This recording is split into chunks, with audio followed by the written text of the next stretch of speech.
Welcome everybody to today's meeting. We'll call this to order. Do you want me to you do the roll call or? We can just go ahead And just start? Yep, just start. Thank you. Today we have a public speaker, Diana Walker. Just as a reminder, Ms. Walker, you have 5 minutes to address the board, and the floor is yours. Good afternoon. As a matter of introduction, I believe you gave me a name. I am addressing you regarding paratransit service. Specifically, I have been a customer of paratransit for approximately 10 years. I'm resuming transport after 8 months hospitalization. During my tenure as a customer, I have never seen the present level of chaotic scheduling, and that's why I'm here today. I could go and talk for an hour about all things, but I'm just going to give you a few examples. For example, on Friday, I had a pickup scheduled for 9:30, and I was at the supermarket. And then the driver arrived at 10:30. When I asked the driver what was the delay, and they said, well, I started at 9 o'clock, but you were assigned to pick me up at 9:30. And how was that humanly possible for the things? On Tuesday, I was at the doctor's office, and I had to pick up at 3:30, 2:30, and the driver arrived at an hour later. What was the reason for that? I have no idea. Sure, it was snowing that day, but they said I was an unscheduled ride, so therefore it's a delay. They had to find somebody to come and pick me up. And so my question is, why do we have these unscheduled rides? And what is the source of the problem? This new computer system, before I went into my hospitalization, I received information from this meeting that was supposed to solve a lot of the problems that have gone on, and they have not. In the past week, I've had at least 5 different errors with scheduling. The dispatcher will call me and say, well, the driver's there to pick you up. My pickup was scheduled for 10 p.m. and they're sitting at my house at 10 a.m. So, like I said, this is just the tip of the iceberg, and that's why I'm here addressing today, trying to figure out and get some semblance, because I have a myriad of appointments that I have to go through for physical therapy and for doctor's appointments. And when you go to a doctor's office, if you're not there on time, you get charged as a patient for that. Same thing with physical therapy. I go to physical therapy. If I get there late, I'm charged for that. And after so many times that you're late, then they drop you from the physical therapy program. So I want resolution about what's going on and how to fix it. And I'm specifically asking to meet with, and I got his name today as Mr. Troy Valente. I guess is the new person who took over from Ron. So we just have to figure out what's going on and how to address this. I understand the volume of people requesting rides has gone up, but some of these things that have been occurring to me, and I know I'm not the minority in this. There's not other people here speaking for it, but I've heard it from other voices and other passengers from similar situations, and I'd like to know what's going to be done to address this so that it does not continue to perpetuate and escalate to the point where it's just unmanageable. So thank you for giving me this opportunity to come and address you. And I hope that I'll look forward to speaking with someone and working with someone to try to address all of these issues that I've outlined today. Thank you very much for your consideration. Thank you, Ms. Walker. Thank you, Ms. Walker. Good to see you again. I mentioned that Troy would be meeting with you after this to follow up with you on those items that you discussed and with your help, see where we can make improvements. Thank you very much. Thank you. We move on. If we could just go back and approve the board agenda and the meeting minutes from October, please. I make a motion to approve the agenda and the meeting minutes for October. So moved. Second. Thank you. Executive report. All right, thank you, appreciate it. A couple notes that I wanted to make in terms of some of the things that have gone on over the last month or so since we last met. I think a big one is is obviously on the 31st of October, the House and Senate and the state passed SB 2111, which is the transit reform and funding package. Governor's expected to approve that bill here shortly. This is, as I briefed the board on, just a note after it passed, I mean, this is a tremendous benefit to downstate from a couple perspectives. While the outcome wasn't necessarily everything that we wanted in the transit package for downstate, that was, the main focus of it was obviously the RTA region. A couple big things came out of that, namely a change in the amount of local share required to meet the downstate funding ratio within that program. So as you're aware, currently the state will reimburse us for 65% of our operating expenses by way of a 35% local share. That in the new bill was increased, well, in writing it's 80%, right, with local match at 20%. The original intent of that bill on the Senate version, which then some got changed when it moved to the House, was that for urban agencies it would move up to 75% with a 25% local share for urbans and 80% with a 20% local share for rurals. I think the text ended up being more generalized as 80-20 in the final bill. While that's great, there is some questions and concerns about the long-term solvency of that, the impact of having that level of ratio, and so we anticipate seeing a trailer bill that gets submitted back in the a cleanup bill that gets submitted in the spring session to address it and move it back to what it was originally intended to be. There's a number of other items within the RTA version of the bill that also could be addressed within that, so we anticipate that. Well, it's great news, the 80-20, we take it, but looking at the budget, there are some concerns about how long that'll last. As in its current form, just based on some projections, we feel that this funding change, along with the infusion of new revenues into the downstate transportation fund coming from supplemental sales tax from gas and motor fuel, which on an annual basis should increase the fund by about $129 million per year. That should help keep the fund solvent for about 10 years at least, for the next decade. So the two things of a new funding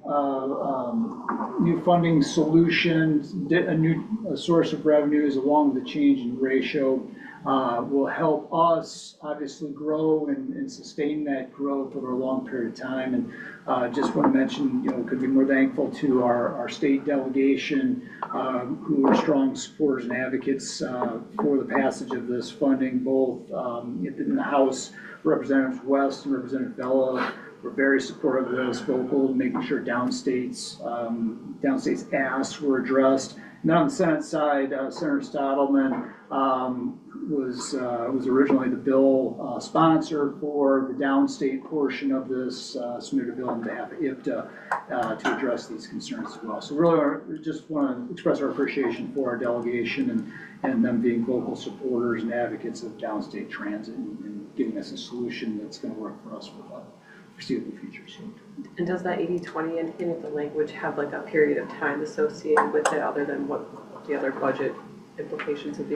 No, well, in terms of when it would apply, it would be effective for FY27. So this next budget year, that's when it would be in place. So the thought is still, even with a trailer bill this winter, that can be addressed so that it can change that ratio to what we had asked for by submittal of July 1st budget year. The other piece of that's somewhat related was a language change, and that is our appropriation. The current legislation, our Rockford's appropriation is supposed to increase 10% year over year, every year. Obviously, we don't get anywhere near our appropriation, and there's many other agencies across the state that don't. And so the state has frozen that increase over the past several years. So no one's appropriation has been increasing. Recognizing that the appropriation far outstrips where people were at, legislation was added that addresses that. Where now, moving forward, that if you don't spend at least 85% of your appropriation annually, it won't increase. But if you do, then it will increase at the same rate as revenue into the fund on an annual basis. So it's an effort to right-size that appropriation process a little bit more. So, how that works out, we'll have to see. It's a little bit different than what we've had currently, but that's another fundamental change in terms of our package.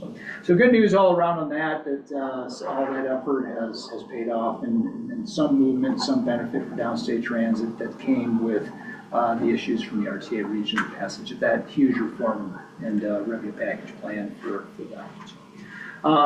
The other thing that I just might mention real quickly on the federal side, obviously we had a government shutdown and then a continuing resolution that passed on that. The continuing resolution goes to the end of January, and if nothing gets passed between now and then we'll be back to where we were at before. So we'll keep our ears open on that, our fingers crossed to make sure that moves forward. Obviously, we didn't have a lot of impact on that. A couple notable things with some slowdowns in processing, some grant activity, but didn't really impede the flow of funds. And the other thing is just there wasn't a release of capital program funds, grant programs like the low-no bus and bus facilities funds until after the shutdown was shutdown ended. So that's kind of the good news is our funds don't get impacted by that. It just disrupts things. With that, then we can move on to the financial report. And I'll let Jody gather herself here. We have Jody Dobson with us from Baker Tilly, who we provide our audit services and have done so for a number of years. Jody and her staff have been tremendous to work with, and we always appreciate having here to do our audit presentation and submit that to the board for consideration. So with that, Jody, good to see you. Thank you very much for having me here. I apologize for traffic on the way down. No worries. So, yes, I wanted to present the update on the audit. We are in the finalization processes, so the documents that were sent are draft, but I don't expect any significant changes. So kind of we'll walk through the results as we see them today. We expect the financial statements to receive what we call an unmodified or a clean audit opinion. So that's the highest level of assurance we can give, and that's really what you and any outside readers are looking for, to say that it's a fair presentation of the position and the operations in all material respects. At this point, we don't expect to have any compliance findings related to the grant funding. We're still also completing that. A little side note there, the federal government normally issues their compliance supplement that we have to follow to complete the single audit in July each year. This year, it was not issued. And then with government shutdown, we were kind of in a holding pattern. They issued it the day before Thanksgiving. So we've been working off a draft, and we've now gone through and compared to know that there's no significant differences, and we're able to actually go through and wrap those processes up. So that was nice. And then no findings related to the IDOT funding as well. The one control weakness that'll still be reported consistent with prior years just is related to some year-end journal entries and the financial statement preparation.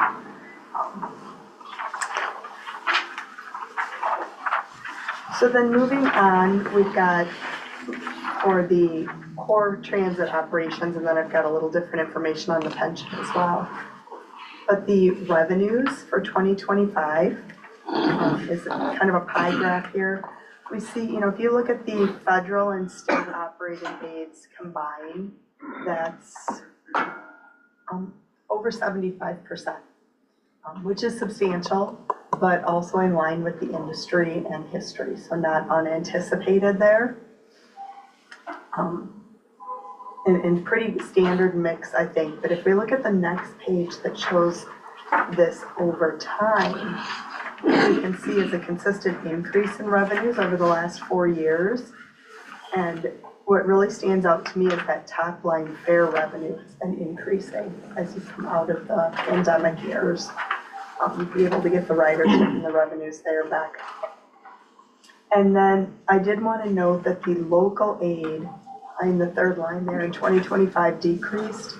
That's not so much that there was less aid provided, it's that some of the revenue was deferred to a future period because you had state and federal aid available to you that may not be there in a future period. So that was a planned decision. And then the next two pages look at the other side of the coin, the expenses. So as we look at 2025, again, the largest two line items are labor and benefits, which is not unusual for transit agencies, it's quite normal. And I do note here that the benefits are including your actual pension contributions, not the required contribution or expense under GASB 68, because you've elected to make additional. So that's what we want to compare when we're looking at that history and your revenues that fund that. And then if we look at the next slide, looking at expenses over the last 4 years, we do see an increase from over the last 3 years.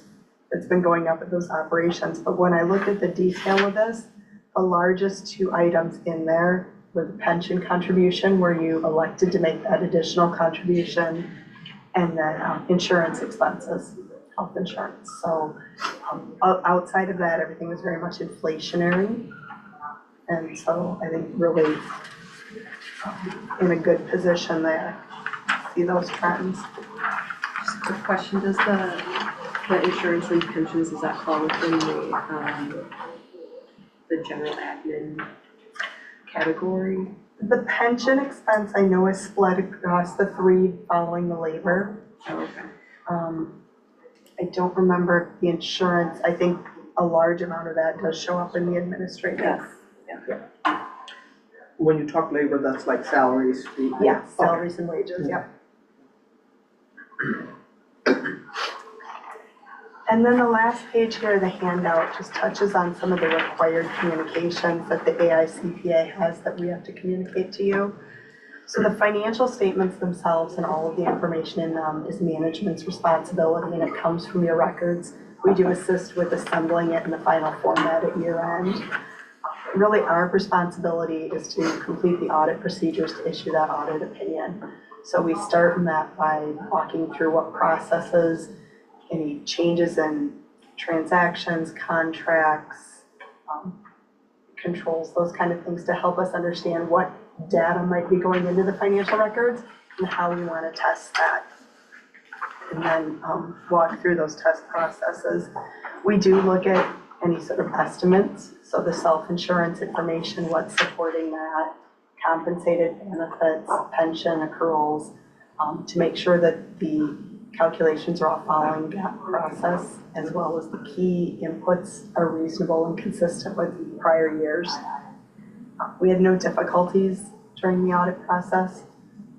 Changes in staff always, make some different things we have to go through, kind of talking through language differences, or what we've gotten in the past may not be the same way it's done now, and that's fine. It takes a little bit longer, but no difficulties ultimately in getting what we needed.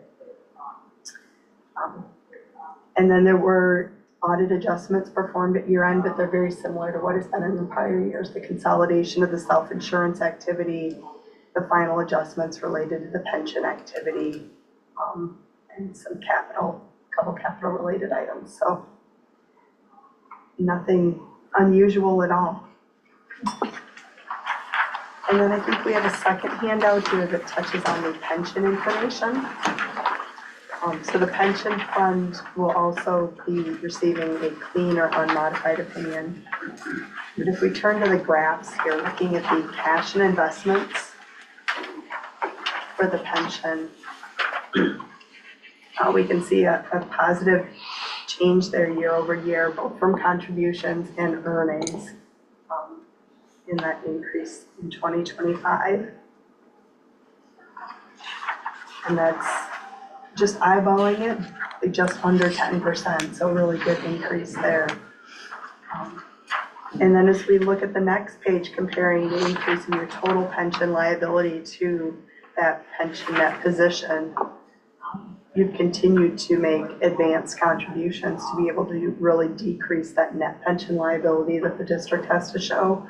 and have that funded position continue to grow where you're almost at 96%. So that's very positive. And I think there's probably nationwide not a lot of plans that are in that position. And then the last graph just shows over the last 4 years, your actual contributions compared to what the actuary had suggested. So you've continually made at minimum what they've suggested and typically more. Do you mind just walking through a little bit on the efficiency excess? Is, because it's in parentheses, I'm looking at 2025. Oh. Is that we contributed in excess or that's? Yeah, that's in excess. You contributed more than the bare minimum the actuary calculated. Okay. Thank you. And I think that's normally, if I recall, something you said during the budgetary process as to what you'll be contributing. Yeah. And this is just a percentage of employees, right, that we receive every time they pay into it, right? Yes, we provide 100% funding for those who are eligible for it. Okay. And it's currently not open to new participants. Gotcha, that's what I thought, okay.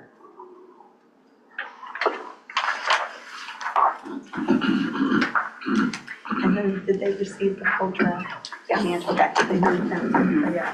So yeah, you have a copy of the draft financial statements as well. I'm just going through some punch list administrative things, I think, to finish up. And then I think there's one footnote that we're gonna add to those related to the foundation. Right. We're just kind of working on some final wording there, so just be transparent about that relationship. Yes, and I just want to take a minute to say thank you to you guys for everything that you do and for our staff, Tricia and Erin and Susan and Wendy. They've all been a great help this year in completing this audit, my first year, so great learning, great partnership and, great communication. So it was a pretty easy process, actually. I appreciate it. And I think once we get through this first year, it'll be good just to have a little debrief as to what you'd like. We've already got one scheduled. Perfect to do. Jalissa. Yep, I like to do that. Because Just my goal is to reduce as many entries next year as possible for you guys, so. And if there's things that we asked for that you've said, oh, I've got this afterwards, and we did different things, we can update our list so that we streamline. Next year will be even better. Well, thank you. Yeah, Thank you. thank you. So in terms of action item, we have the approval of fiscal year end draft audited financial statement reports presented by Baker Dilly. So that's what, if no other further questions, then ask the board to move forward with that. I'll make a motion for the approval of the fiscal year end draft audited financial statements. I'll second that. And I guess that's passed. Say aye. Great. Thank you. All right. Well, thank you so much, Jody. Thank you. And again, appreciate all the work staff did on that, putting that together, and all of your efforts. And just as a I guess, note, then obviously we need to finalize and submit to the state by the end of the calendar year to meet our commitments, and that's be attached to the next step after this. Is we get that finalized with them, get that submitted to them. Great. So jumping back then, back to payment of bills. First up, we had the AGHL services rendered through September 30th and October 31st, along with Williams McCarthy services rendered through October 29th, available for review. Are there any questions on those invoices? No questions here. If none, then we'll move on to the approval of accounts payable invoices, and total to consider for approval this month is $2,085,792.93. Any questions on those items? That's what I'm doing over here. Okay.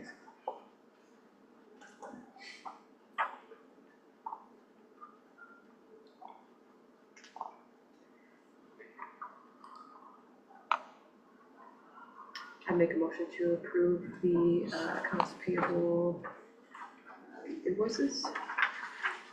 I second it. All those in favor say aye. Aye. Aye. Thank you. Okay, great, thank you.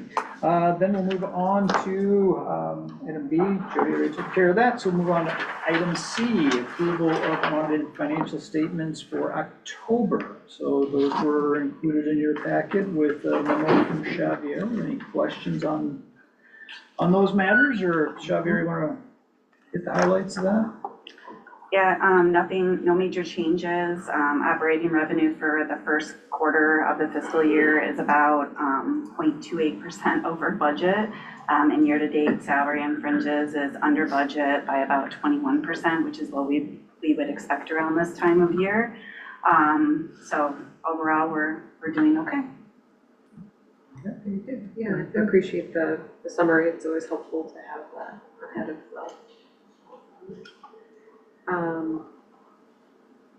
I'll make a motion to approve the unaudited financial statements for October. Second, all in favor say aye. Aye. Aye.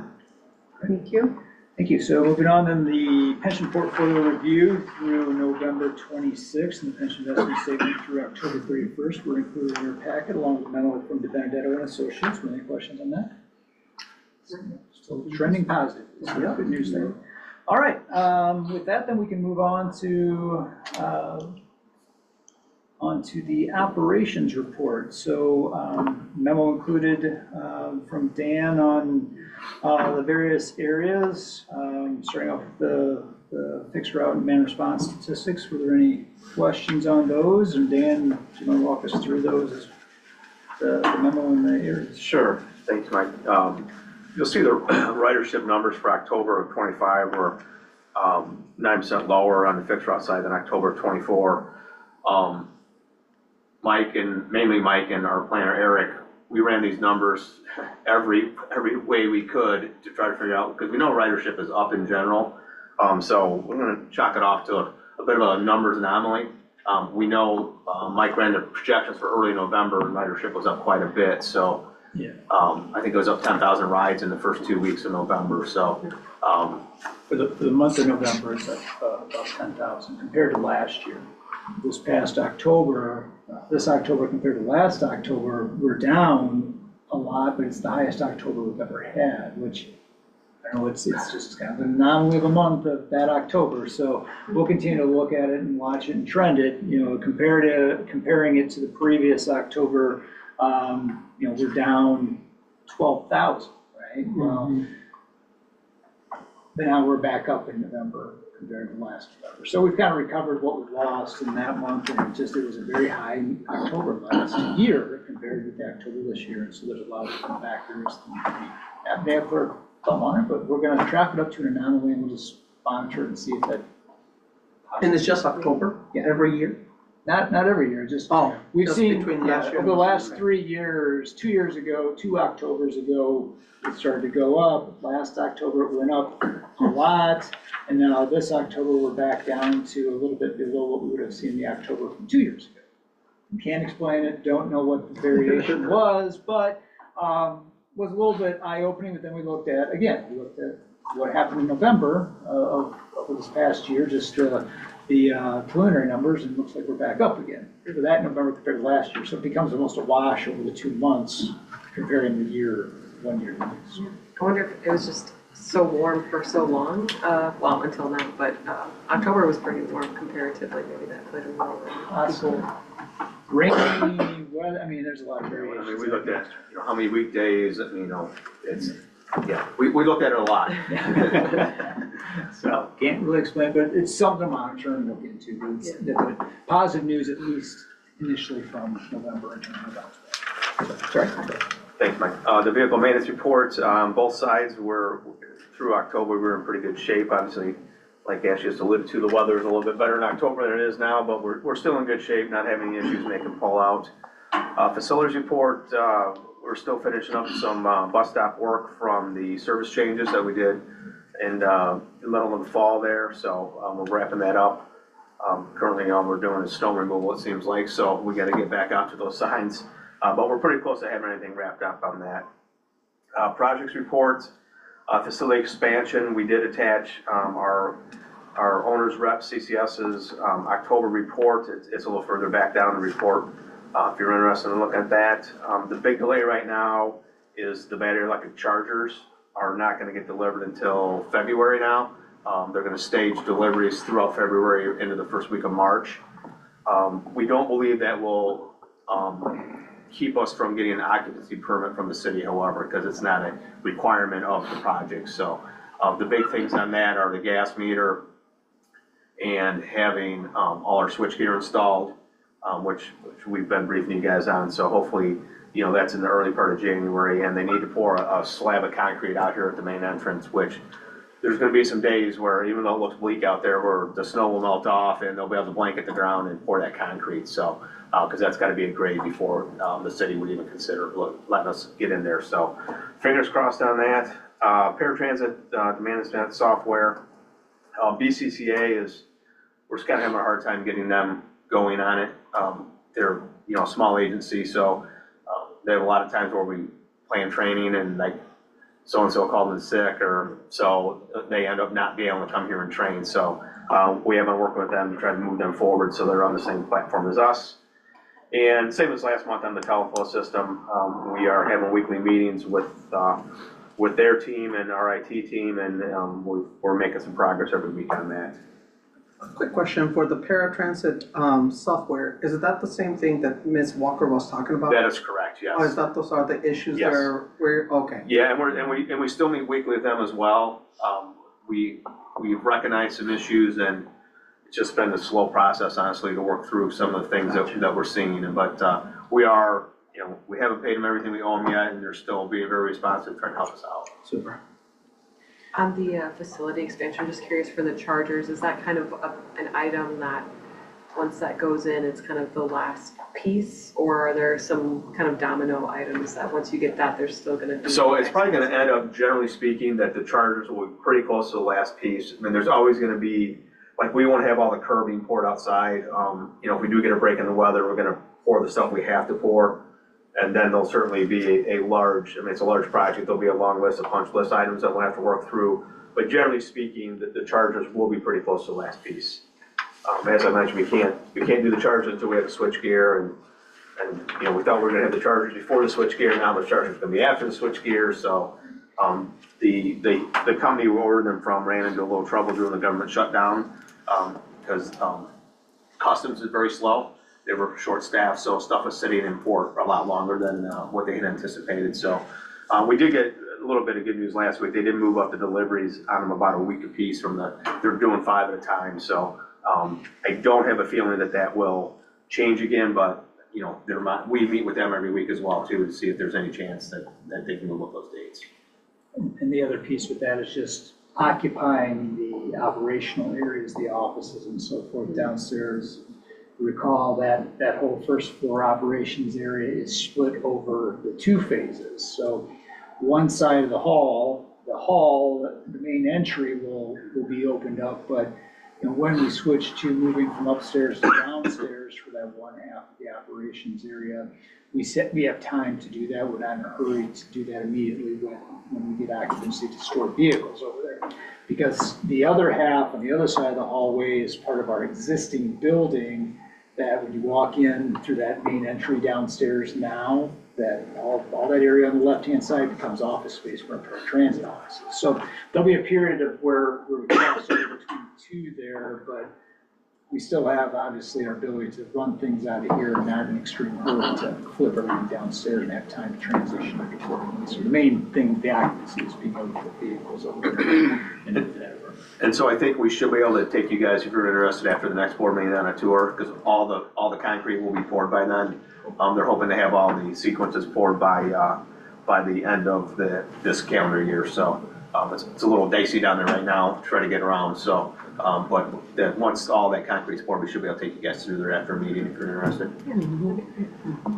One other item that I was going to just point out that was in this month's operational report on the ridership side is that we did illustrate the ridership. We broke those routes where we added frequency into the half-hour increments, and so you can just kind of look at, obviously there is ridership there now, it's for half a month.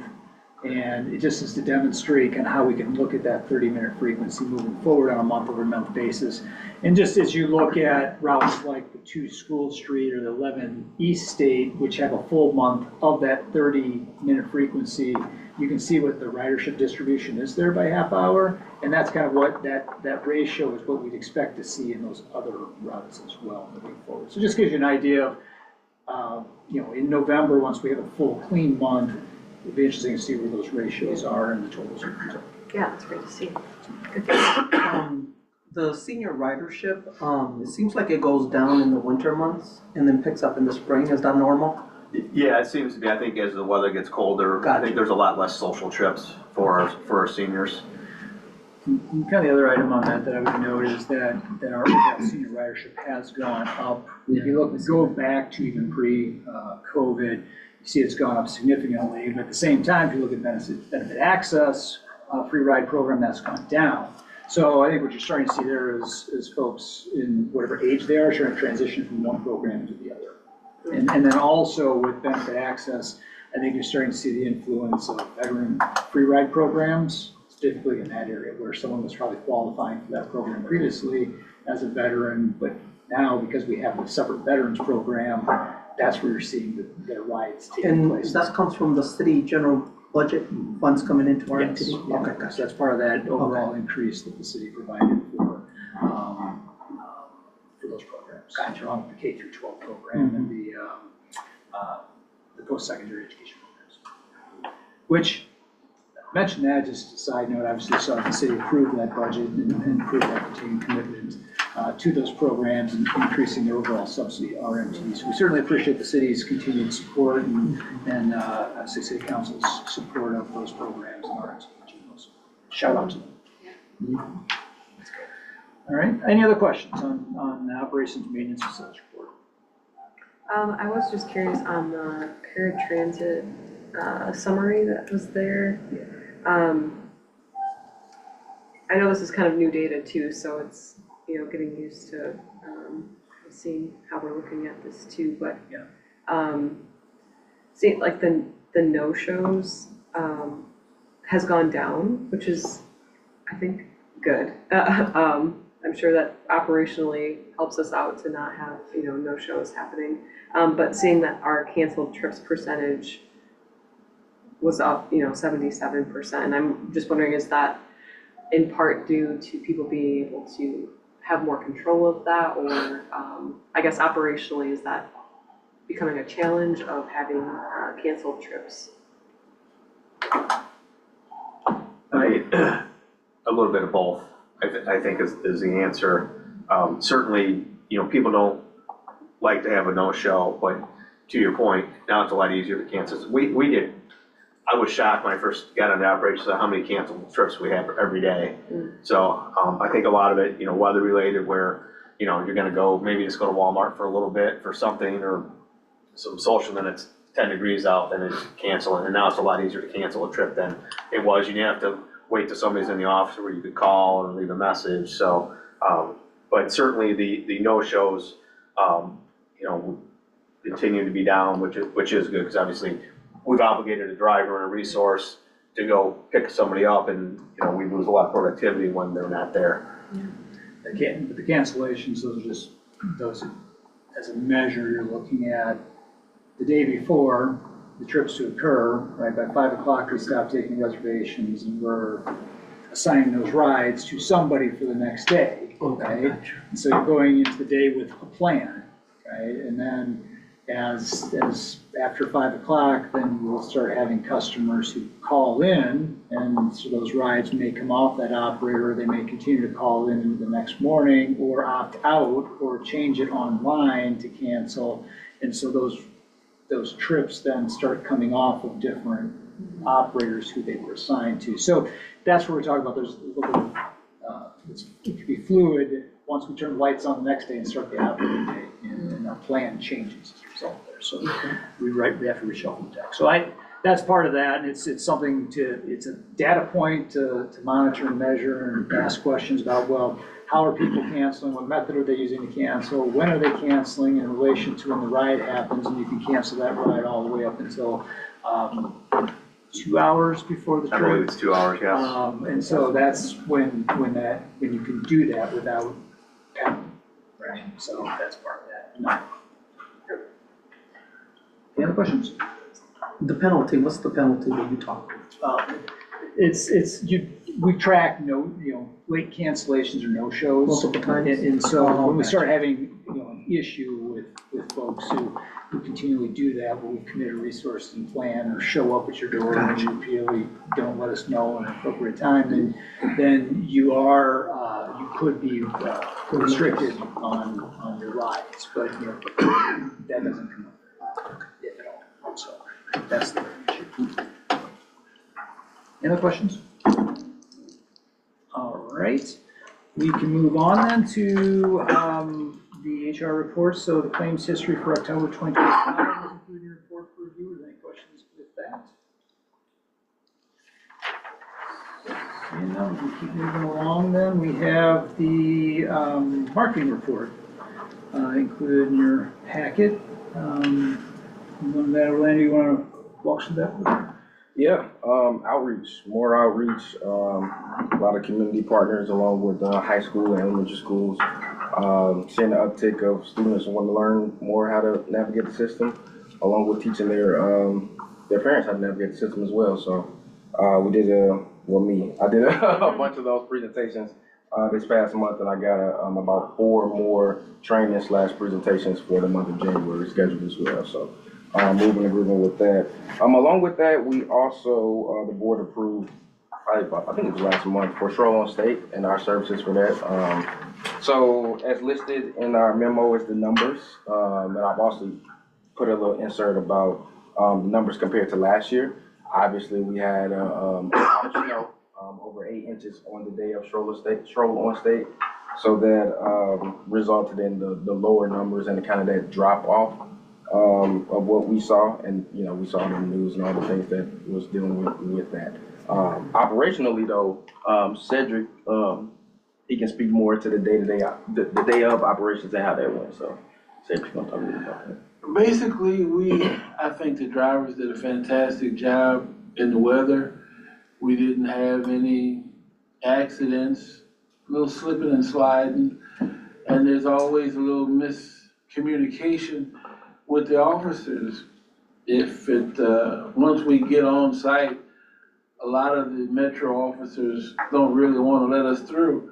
And I have to explain to them, hey, if you see a big old blue bus with Rockford Mass Transit on the side of it, we're the shuttle service. And after a little bit of that, it's fine. We usually don't have any problems. It's just the initial, after that it's fine. But everything went well. We utilized the warming bus this year because it was so cold. And when there was a delay due to traffic or whatever, we did have several people utilize that. So it worked out pretty good. No major problems at all. Pleasantly surprised that we had that many people ride. Wow. Considering the event and everything else you heard, we had over 800 rides for that day, so that was surprising. And me, Cedric, and Eric will have a follow-up meeting with them as well in the coming weeks. Just to talk about things that went good, things that went well, things that we did do every year. So, yeah. Any other questions? Parking? All right. We'll move on then to grants. No specific report, but I do want to mention that we did, going back to with the conclusion of the shutdown, FTA then did release and make an announcement of award of projects for their bus and bus facilities low-no emissions program. We did not receive an award, nor did any other agency in the country who had a grant request for no emission vehicles. So, that not totally unexpected, but we'd like to get an award, so we'll look at our next opportunity for funding for replacement of those 8 diesel buses that are 12 years old now and ought to be replaced. And the state has a capital program coming out here this winter yet, and we'll look at just our variety of projects, and where we can potentially apply for those on that program. So I just want to note that under the federal program section. All right, with that, then we'll move on to the safety and training report included in your packet for review. It's a combination of 2 months since our last meetings. We have both the October and November data within there, a couple internal, external fault accidents, and then 2 workman's comp ones. But aside from that, then under the performance data plan, we seem to be trending along the same thresholds that we set as targets. Any questions there?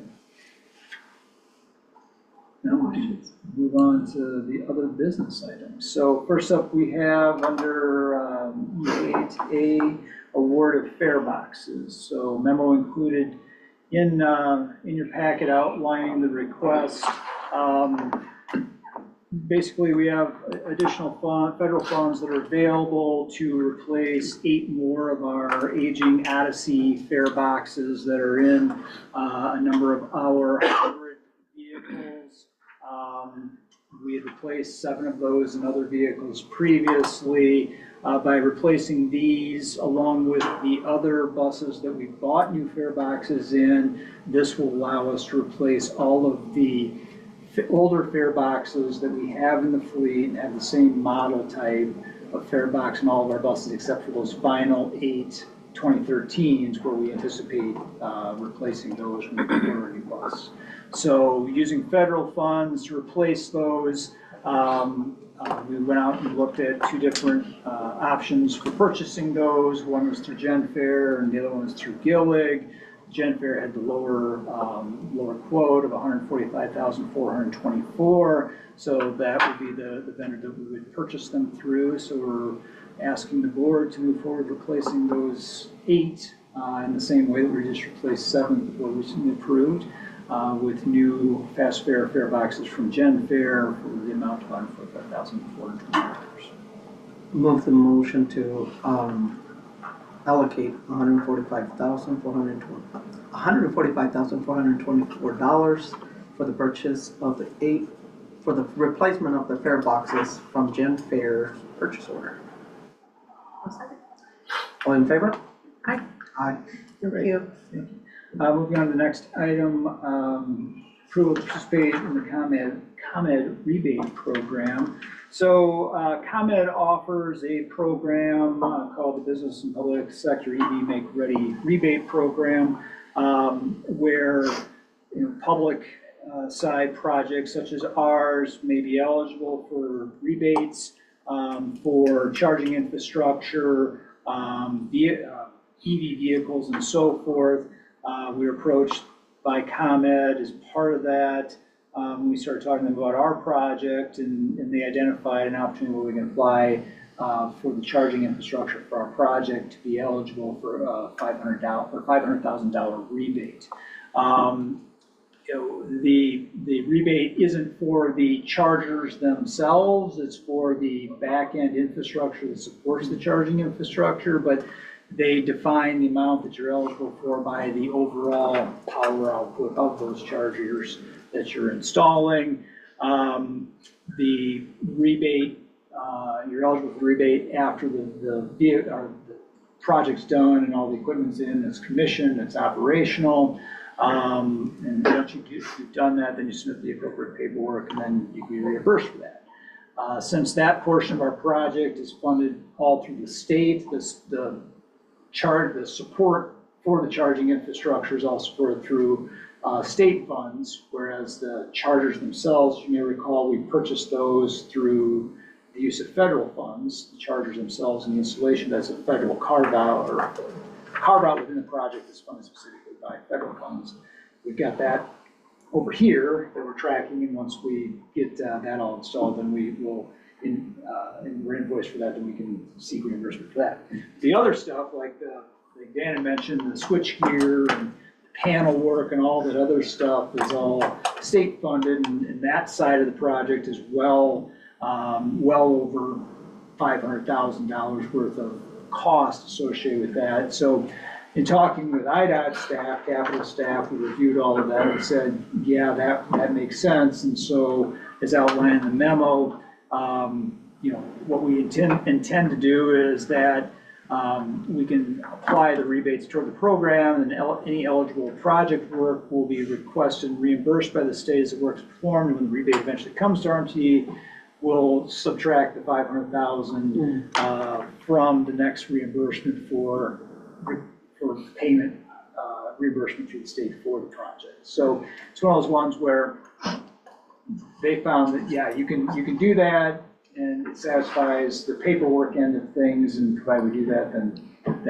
we can move forward. Ultimately, what it allows us to do then is it reserves additional $500,000 that we can apply to the project at a later date and not draw down all the state funds for it. So as we're running, I think I mentioned here, the overall project for phase 3 that's currently unfunded is about $4.9 million for the administrative portion of the facility remodel and some of the exterior work that wasn't covered under the contract award to Scan Drilling because we were short.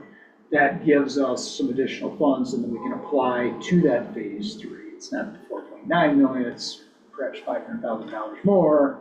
So when we're applying to the state for additional funds here in the capital program I just mentioned, then we can factor that into the overall ask for us. So that's why I think IDOT said, yes, go for that. It's additional money we can apply to the project. It's not our money, great, right? So it's a rebate back to the state, but helps us out. It's a rebate to the project. It doesn't go back to the state, we just don't have to use as much of the state money on the project in the current one, but we'll apply it to the phase 3. And those funds can only be applied to the project. In this case, yes, yes, since. So the probability of getting the 500,000 is high? Yes. Okay. Yes, so, I mean, in terms of that, it's a fixed amount. Okay. And basically under the program, you can max out that month in any given, or that amount in any given year based on the size of our charging infrastructure package. It easily meets the minimums that you'll get to the whole 500,000. Dan, is that all right? Yes. Makes sense? Yeah,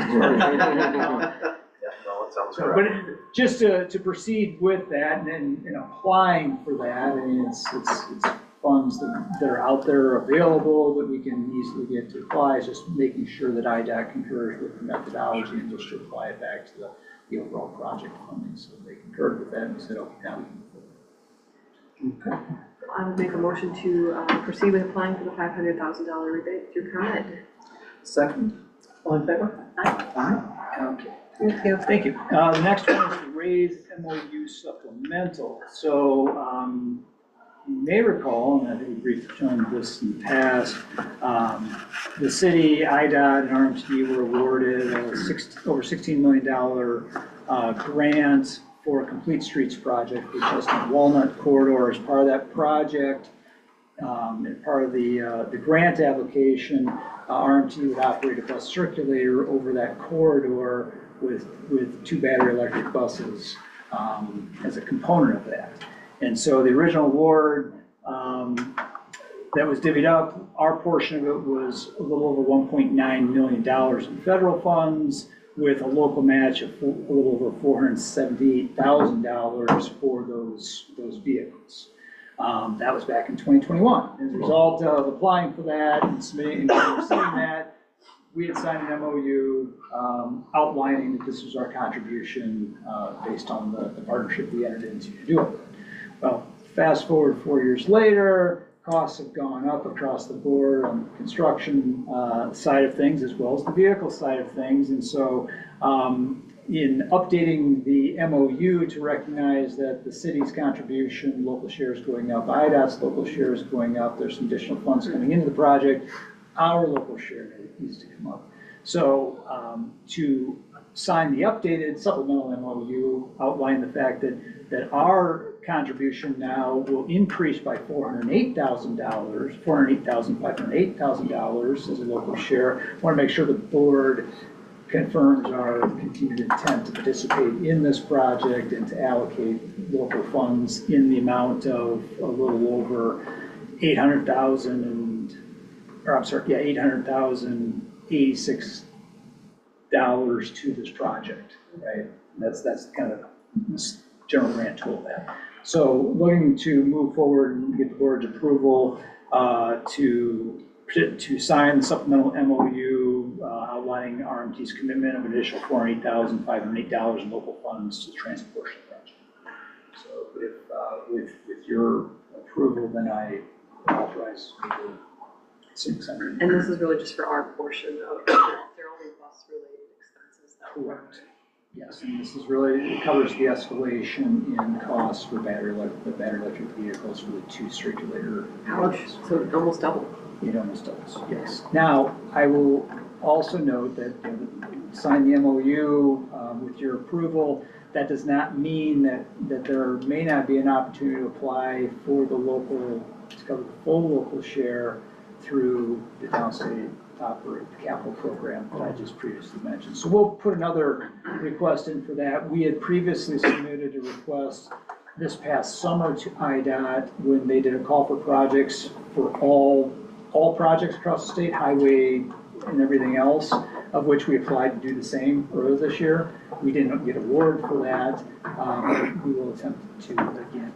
Now, as it relates to the local share, there's a couple different ways we can do that. We can't match federal funds to federal funds, but our original intent in our discussion with the board when we applied for this, recognizing we need a local share, was to take our local subsidy from the city of Rockford, a portion of that, and apply that as the local share to meet that, and to increase the amount of federal funds, federal formula funds that we allocate for preventative maintenance and operating, and increase it by that same amount for that particular year. If we had to, we could do the same thing for this increase that. So there is money available, and it's just a different way of, we can't use federal to match federal, but we use the federal to match the local commitment share, and we just trade those funds. And are the two buses that we're purchasing, are they our typical bus otherwise? So it doesn't have to be a special kind of bus that's for the circulator, It's a battery electric bus, and we've not gotten into the branding element of that, and I think just from the standpoint of, it would be a 35-foot bus, just to give us some interoperability and be able to use other buses on the route. We don't want to pigeonhole them into something specific. I'll make a motion to approve the supplemental MOU for our commitment of an additional $408,508 in local funds. Second, all agreement?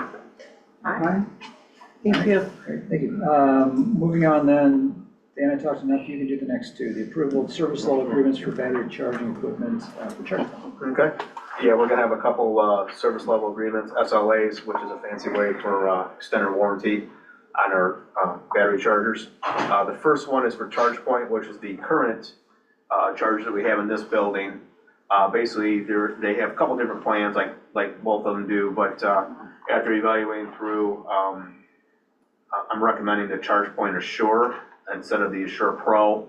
The main difference is how quickly they guarantee you'll be back in service.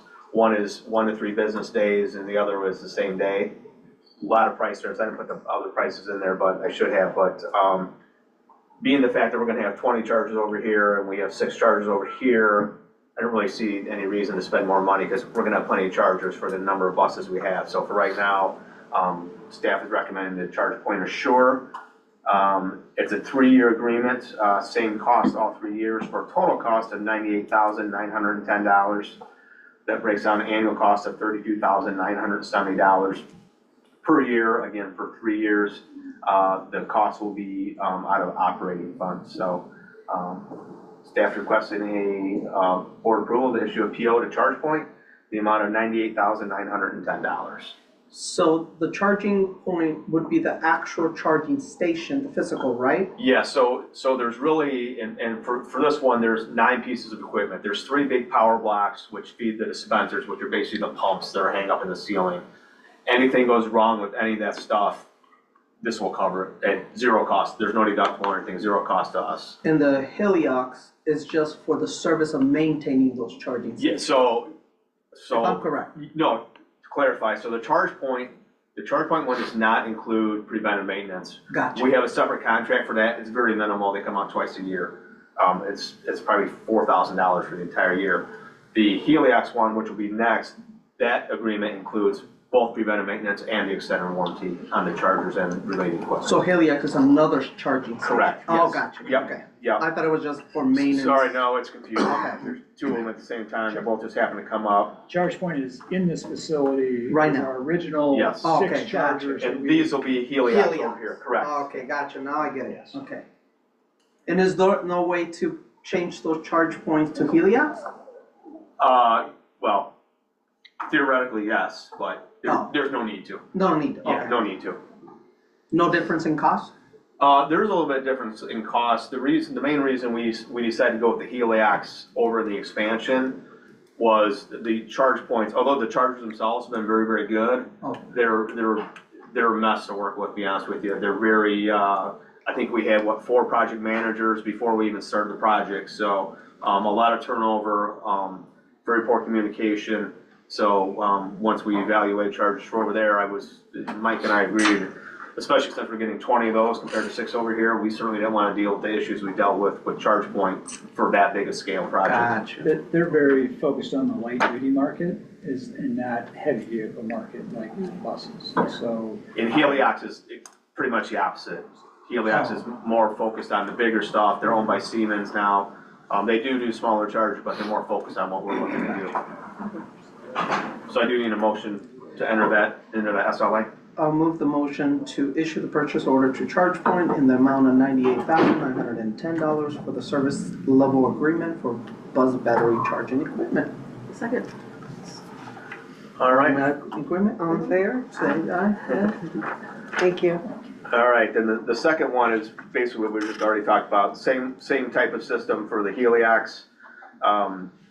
We are recommending the advanced plan, really the same criteria, it's how many days you're gonna have your system down. So again, it'd be very unlikely that everything will be down, but even if everything went down over there, we will still have our 6 chargers over here because they're completely independent of each other. Software, everything's completely different, so, except the power supplying them, but, if that happens, we're in trouble either way, so.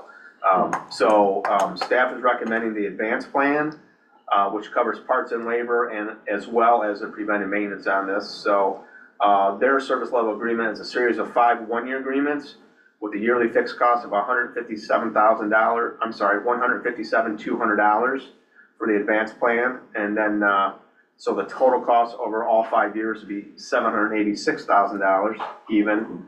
And again, it'll be paid for by operating costs. Now, obviously on the surface, it's a much larger number, but we got to keep in mind we're doing 30 pieces of equipment over there versus 9 over here. So hence if you break it down per piece of equipment, they're pretty similar, so. and the service level agreement starts After commissioning. After commissioning and once that starts. So we're going to get into late spring-ish here, and by the time we get billed, it's going to be right towards the end of the fiscal year on this. So it does impact our this fiscal year's budget, both of these do. But from the standpoint of where we're at in our budget variance, we're still in very good shape in terms of covering those additional costs associated with both of this. And then obviously those get expensed out in the next several years and as a monthly expense. I make a motion to issue the purchase order to Gillig in the amount of $786,000 for, yes, Heliox through Gillig, okay. In the amount of $786,000 for the service level agreement. I second that, all in agreement? Aye. Thank you. Thank you. Next, we have installation of fiber internet. Dan, you want to keep going on that? Sure, why not? We have been kicking around for quite some time, advantages to switch over from cable internet to fiber. Like probably a lot of people probably have at home as well. A lot more stability in it, better speeds, more consistent speeds. And the thing that kind of put us over the top was the fact that we're rolling out this new phone system, which is going to be through the internet. It's a voice over internet protocol VoIP system. So we had some concerns that our current Comcast may not be able to keep up. Now, it may not affect the phone system, but we run a lot of different systems off our internet. Our CAD AVL system, what else I got in here? Our payroll, lots and lots of all the paratransit scheduling. So we didn't want to impact those by not having enough speed. So we reviewed options that were available in this area, and we are recommending a company called Segra for a couple reasons. They have no upfront cost, they have local service, and there's actually existing fiber right down here on this corner, right over here on this corner, which is gonna make the install of the fiber pretty easy on their side. So they service RPS 205. I spoke with one of their IT guys at quite at length. I've never seen a guy so excited to talk about fiber internet in my life, but they've been very happy, and obviously they're moving a lot of bandwidth through in a lot of locations, and they've been very happy with it. So, so based on the price bands offered by Segra, we are recommending proceeding with a 5-year agreement. The cost is fixed every month for the entire 5 years.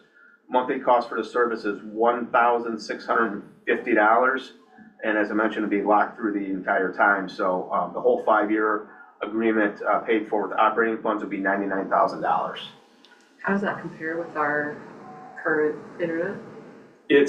So here's what's gonna happen in the long term. It's more expensive, but obviously a lot better speed. So initially we're just gonna put the phone system on the fiber and see how that goes. And then we'll slowly start to transition different pieces over. So eventually we'll either be able to get 100% rid of Comcast or really dumb the plan down to a pretty affordable one where it only be as a backup. That's kind of the plan. Clever presents some problems because that system was not designed to go on fiber. It's designed for cable internet. So we're working with them to see in the long term if we want to switch that over, what that would take. So if nothing else, everything else will eventually be on the fiber, and maybe just a Clever would be on the Comcast. I would make a motion to issue the purchase order for a total of $99,000 for a 5-year agreement with Segra for fiber. Second, all in agreement? Aye. Thank you. Next item then in the packet was the approval of RMT's Public Transportation Agency Safety Plan update. So the Labor Management Safety Committee recently met as they were talking about the schedule. We identified an item within the existing plan that we need to provide an update on, and that's just the frequency of which we regularly meet. And so the plan says we meet monthly, and depending on schedules and everything else, we may not be able to meet monthly. If we're meeting every other monthly, the plan says monthly. So we went back and looked at what the baseline requirement was for the plan, and that was to meet at least quarterly. And we said, let's update the plan to reflect what we're definitely doing, and then achieve, if we strive to achieve better than that, which we often do, then that's fine, right? But let's make sure the plan reflects what we do. So this simply is asking the board to approve and update the plan that reflects the change. We're identifying the schedule as meeting at least quarterly, minimum quarterly safety meetings, and we'll make the change to the plan and file that accordingly. So I move the motion for the board to adopt the updated updates to the Public Transportation Agency Safety Plan from monthly to a minimum of quarterly safety meetings and employees meetings and training and everything else. I will second. Great. Thank you. Thank you. With that then, we're to executive session, so before we get to change order. PCO. Oh, sorry. Yep. I had that on my, I overlooked that last one, thank you, jeez. One more. H, we are to H now, sorry. So handed out details on construction change order number 76. As outlined, it's request to increase the contract award by $182,627.42 for additional modifications of the bus wash portion of the project for previously unused conditions. So got some additional work around the bus wash project that includes concrete and piping, drainage, as outlined in this, some trench drains or some piping from drains that need to be removed, some other items that require the concrete to be cut and removed and then replaced, as well as on the other side of the bus wash in the fuel lane, it was identified as we were going through this that we have our the sumps underneath of the fuel pumps have a EPA requirement that we need to meet by 2028, and since the fuel lane feeds into the bus lane, and the bus wash construction work can require us to close down the fuel lane for a portion of time, there's an opportunity to leverage that downtime to address this compliance issue and replace the sump pumps or the sump for the pumps with a plastic. Yeah, it's a new requirement, so it's in case the base of your pump would have a leak right now, would just go to the concrete and all over our floor. Now they're requiring like a little spill bucket underneath there, basically. Oh, okay. So that way it's captured and it triggers an alarm, so you know you have a leak. So, Gotcha. and like Mike said, it's really operationally challenging for us when we have to close our fuel line and fuel off-site over at our other building. So this is a good opportunity if we're going to knock it out. If we're going to have a mess, might as well just have a mess and get it all done at one time. So removing concrete and replacing things and pouring new concrete is an opportune time to take advantage of that and the efficiencies and costs we're doing now. So included in that then is obviously submitted by our architect, outlining that the costs are reasonable. And it should be noted this is the maximum expected costs, in that there's contingency built into this. We don't expect us to exceed this cost. So that was it. And this it's a combination of self-performed work by Scandrelli and a couple subs. Yes, Scandrelli, Stenstrom will do the fuel work, and Cerrone, who is the plumber on this job, will be doing that, and the bus wash install. But we ran it all under Scandrelli as a general contractor. Okay. I'll make a motion to approve the change order number 76 to add $182,627.42 to Scandrelli Construction's contract award amount pending concurrence from IDOT. Second, all in favor? Aye. Aye. Thank you. Thank you for that. Yes, pending concurrence from IDOT. And that was just, again, 100% of the state funds. All right, now we're on to executive session. No, but before that, the next meeting date. Next meeting date, January 26th at 3:30. Confirmed. So January 20. You'll be sending me an Okay, good? Yep, okay, great. And then we'll go into executive session to discuss collective bargaining matters and discuss pending litigation matters. Do I need to make a motion? Yes, please. I'll make a motion to go into executive session. Second, all in approval? Yes. Aye.